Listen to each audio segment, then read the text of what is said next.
Hola, ¿qué tal? Somos el Laboratorio Presencial de Dinámica de Introducción a la Mecánica, de Teoría 2.06 del Grupo 21. Los integrantes son Nicole Ortega, Diego Mijahuanca, Marina Serpa y mi persona, soy Yuri Lima. Como introducción tenemos, ¿qué es dinámica? Dinámica es la rama de la física que estudia las fuerzas y sus efectos en el movimiento de los cuerpos. Se basa en los principios de Newton y su objetivo es entender de cómo y por qué se mueven los cuerpos. Objetivos. Objetivos tenemos general y el específico. El general es comprobar si cumple la segunda ley de Newton en el sistema 2 y el específico sería comprobar si esta también cumple. Buscar una relación entre el movimiento rotacional y lineal del sistema e interpretar las gráficas del software Logger Pro y comprender el comportamiento del sistema 2. Experiencia. En experiencia tenemos un carrito junto con una polea, la cual está sujeta a dos tensiones, y esta está sujeta a una polea fija y además con una masa adicional, lo cual nos mostrará el software Lover Pro unas gráficas. Como procedimiento tenemos 8. Primero es verificar que todo el sistema está en orden y comenzar a utilizar el software del Logic Pro. Segundo es alejar el carrito a una distancia máxima de 20 centímetros y ajustar el sensor rotacional en cero. Tercero, vamos a soltar el carrito y dejar que el sistema actúe hasta que choque contra la barrera. Cuarto, una vez que choque, vamos a detener el sensor. Quinto, gracias a la ayuda del software, vamos a poder obtener las gráficas de la aceleración angular de cada una de las poleas. Sexto, vamos a extraer los datos obtenidos en una carpeta en formato TXT. Séptimo, vamos a repetir este procedimiento 2 veces más. Y por último, vamos a pesar los materiales de cada sistema. Luego podemos proporcionar tres gráficas además de un punto TXT.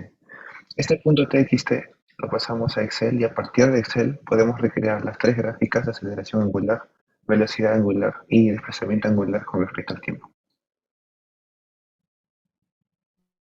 Cuestionario. En la pregunta 1 nos piden presentar el DCL de cada elemento. Por eso presentamos el sistema de carrito polea móvil, que ahí vemos el peso y los dos normales en cada rueda y las tensiones. En el DCL de polea fija, que está incluido el sensor y el disco, tenemos las dos tensiones, el peso de la polea fija y una fuerza de reacción que compensa la tensión 2 y el peso total de la polea. Y en el DCL de portamasas, las masas, pues solo vemos la tensión, la fuerza de tensión 3 y el peso. En la pregunta 2 nos preguntan si podríamos calcular la aceleración de cada elemento del sistema. Y es que sí se puede.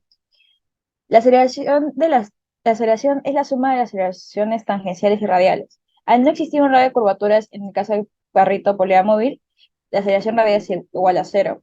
Y con eso concluimos que la aceleración lineal es igual a la aceleración tangencial.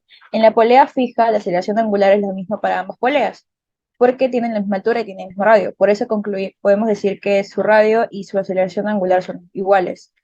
Y al juntarlo, pues la aceleración tangencial del carrito de polea móvil es igual a la aceleración tangencial del sensor en R1. Para la masa, al no existir tampoco radio de curvatura, la aceleración tangencial es igual a radio 2 por la aceleración angular. En la gráfica de posición del carrito, parte de menos 20 si tomamos el punto de choque como x igual a 0. La parte positiva de la posición, después de x igual a 0, es el amortiguador encogiéndose. En la gráfica de velocidad versus tiempo, aumenta su velocidad hasta que el carrito choca. A partir de ahí empieza a disminuir y vuelve a aumentar cuando el carrito regresa. En la gráfica de aceleración versus tiempo, la aceleración se mantiene casi constante hasta que choca con el punto x igual a 0, donde esta se vuelve negativa y pasa a ser positiva nuevamente cuando regresa. En el caso de portamasas, la forma de la gráfica es muy similar si se toma como punto de referencia y igual a 0, como punto de inicio de caída. Sin embargo, los valores que toman son negativos, al tratarse de movimiento y negativo.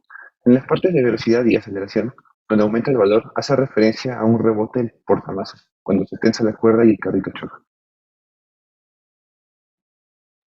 Cuarto, tenemos que explicar los factores externos y cuantificarlos y ver si se pueden cuantificar. Tenemos a la fuerza de fricción, que lo podemos cuantificar mediante el MXD02 y la segunda ley de Newton. Y el otro que tenemos es la resistencia del aire, que lo podemos cuantificar mediante la ecuación que tenemos ahí, que es tensión menos fuerza es igual a la tensión por la masa por la gravedad menos la constante por la velocidad lineal. Pregunta 5 nos indica cómo realizar en dos maneras la aceleración de cualquier elemento del sistema. utilizamos el objeto de la masa, lo cual utilizamos la primera fórmula, la primera manera, que es la fórmula de la aceleración lineal, la cual es igual a la aceleración radial más la tangencial. Y como no existe radio de curvatura, la aceleración radial es cero y la aceleración tangencial sería igual a la aceleración lineal. Nos sale menos 0.4929 metros sobre segundo. La segunda manera es con la segunda ley de Newton, que es la fuerza neta igual a la masa por aceleración. Igual comprobamos que nos sale menos 0.4 metros por segundo al cuadrado. Comparamos y se observa que la aceleración obtenida en las diferentes maneras tiene una variación mínima, por lo que sería adecuado, ya que se habla sobre la aceleración de un mismo objeto. Por último, tenemos las observaciones. Dentro de estas tenemos a la fuerza de rozamiento que no se consideró, la resistencia del aire se despreció, la distancia que tomamos del carrito fue el 20 centímetros y las masas fueron despreciadas ya que eran ideales. Y por último, se realizó 3 experimentos. En conclusión, el experimento pudo comprobar la segunda ley de Newton al analizar las fuerzas del sistema y las masas. Asimismo, se construyeron DCLs que ayudaron en el proceso de comprensión de las interacciones entre fuerzas. Finalmente, los datos obtenidos del programa nos proporcionaron material para elaborar gráficos de posición, aceleración y velocidad para los elementos del sistema. Gracias.